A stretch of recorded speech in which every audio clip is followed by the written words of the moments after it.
দুই মায়ের ভালোবাসা, শাশুড়ি মা এবং নিজের মা। মায়েরা বোধহয় এমনই হয়। দেখুন বন্ধুরা, প্রবাসে বা শহরে যেখানে দূরে থাকুন না কেন মায়ের কাছ থেকে, কিন্তু মায়ের ভালোবাসা কখনো দূরে থাকে না।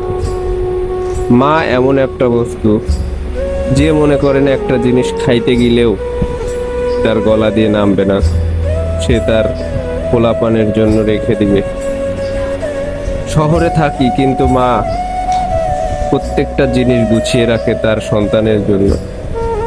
সত্যি মায়ের ভালোবাসা কখনো ভোলা যায় না।